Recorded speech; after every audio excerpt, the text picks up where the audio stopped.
Kylian. De nous accueillir. Pas de soucis, ça va? Ça va. Et toi? Yes.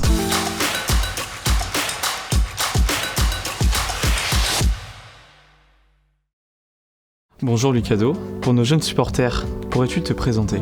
Lucado, 35 ans, joueur ou ex-joueur de football professionnel, papa de 2 enfants de 8 et 4 ans et propriétaire d'une salle de sport sur Carquefou. Quel est ton plus beau souvenir au FC Nantes? La montée, logique, vu qu'on a participé à cet événement-là et que c'était quelque chose qui était attendu par toute une ville, par toute une communauté et que nous on avait vraiment kiffé cette saison-là, on va dire que c'est la montée. Et puis deuxième meilleur souvenir, c'était la dernière victoire de Nantes à Rennes, c'était en 2013 je crois, ça date. C'est ça. Donc voilà les 2 gros souvenirs que moi je garde de cette période nantaise. En parlant de communauté, la Tribune Noire avait un chant pour toi lorsque tu rentrais sur le terrain parfois. Et je vais te le faire écouter.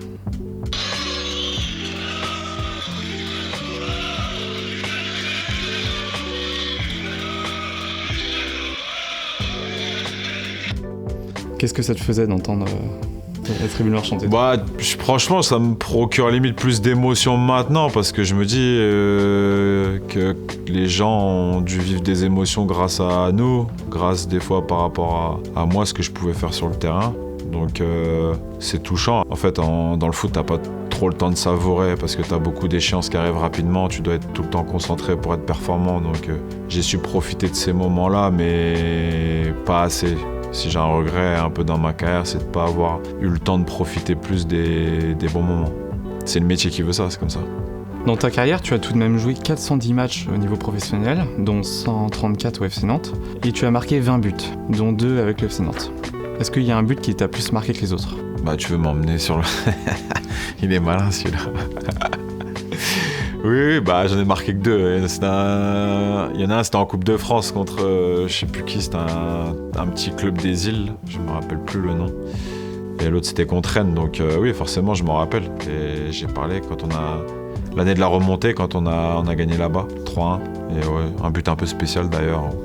Qui aurait pas dû être valable je pense, mais bon ça fait un peu ma légende. Oui, d'ailleurs quand tu as fait cette passe à Fernando Aristigueta et qu'il n'a pas récupéré la passe, qu'est-ce qui s'est passé dans ta tête? Pourquoi tu as été récupérer le ballon et marqué? Je me suis pas trop posé de questions, je voyais que tout le monde s'était arrêté.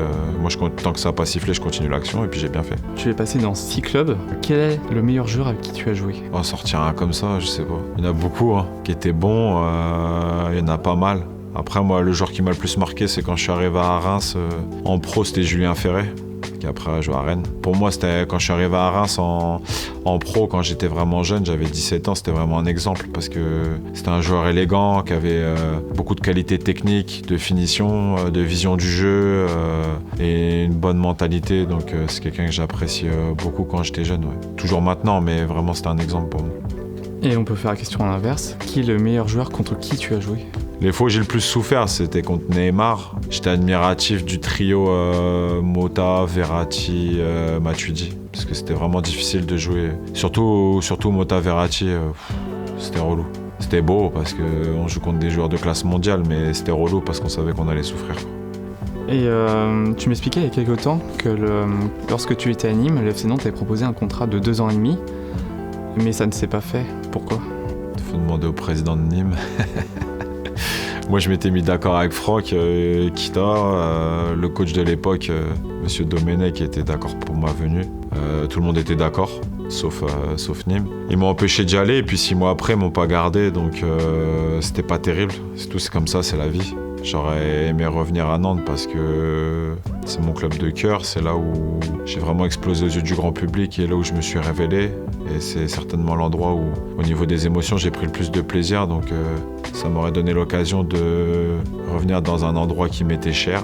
Si ça s'est pas passé comme ça, c'est que c'était écrit et que voilà, c'était mon histoire. Donc faut savoir l'accepter, c'est comme ça.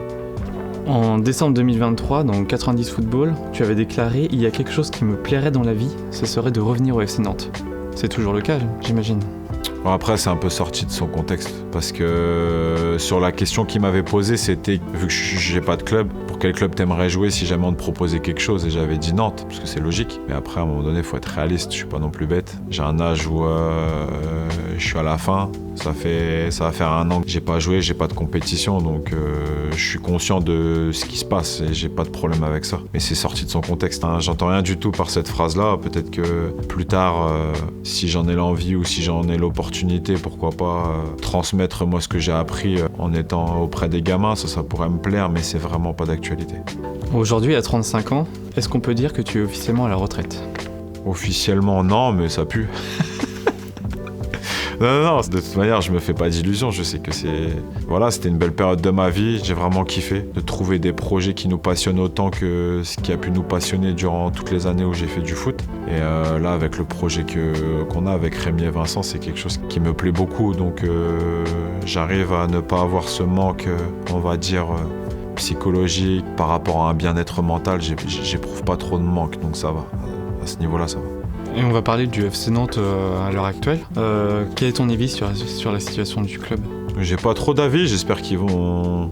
Je suis pas trop inquiet, je pense qu'ils vont se maintenir, mais j'ai pas d'avis, je leur souhaite vraiment le meilleur. J'espère que j'ai toujours le même espoir, comme tout supporter de Nantes ou comme tout fan entre guillemets, c'est que ce club-là retrouve un peu son lustre d'antan et retrouve sa place au niveau du foot vraiment français.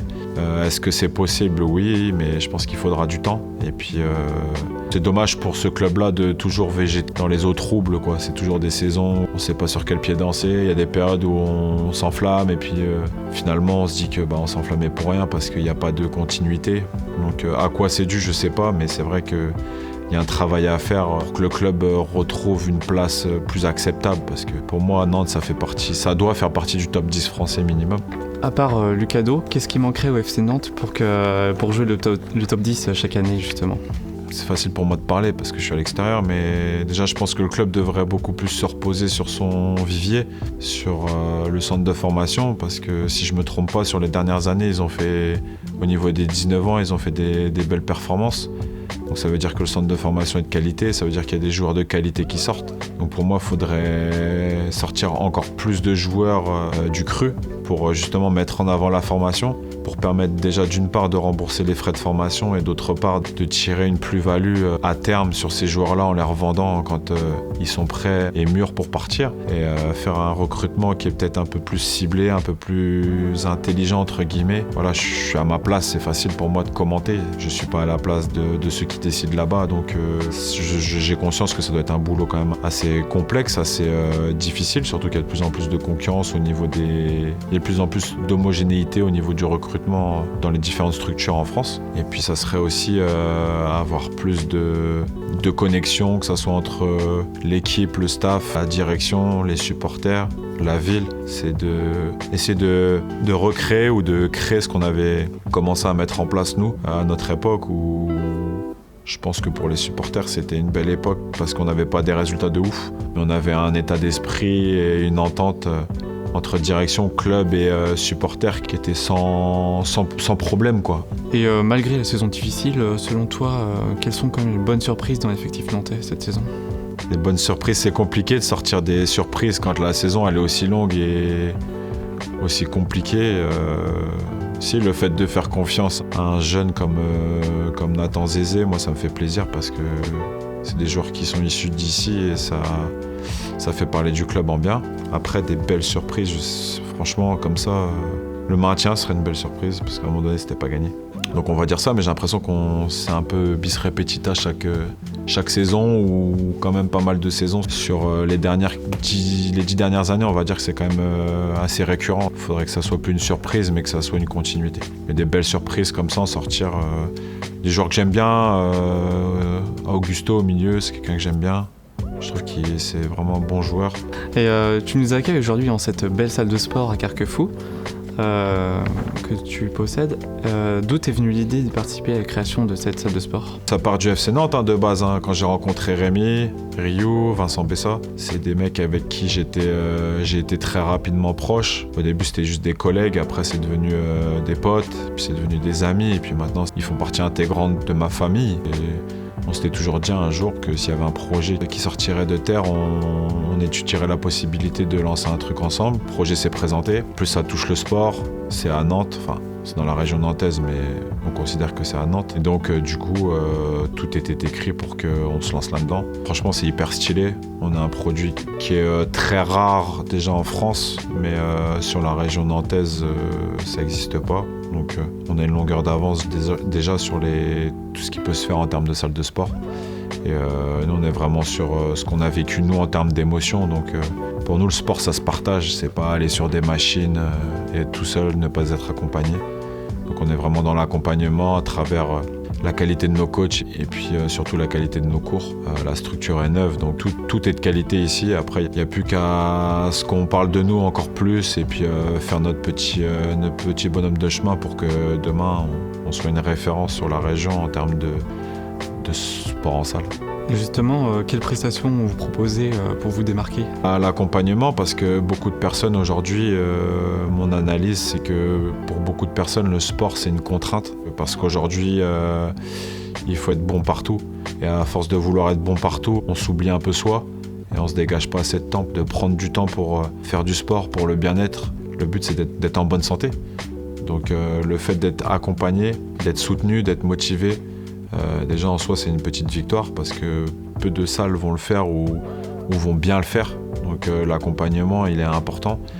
Et aujourd'hui notre grande force c'est notre diversité d'activités. Il n'y a pas de salle aujourd'hui qui fait du fitness et du MMA par exemple.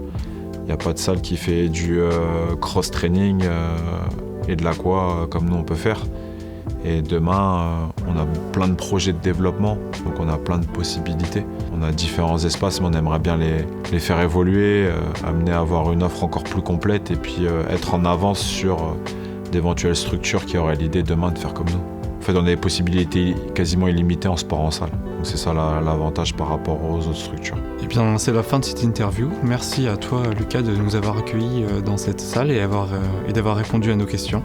Ouais, pas de souci. Merci à vous, c'était cool, super sympa, super le matos et tout, c'est cool.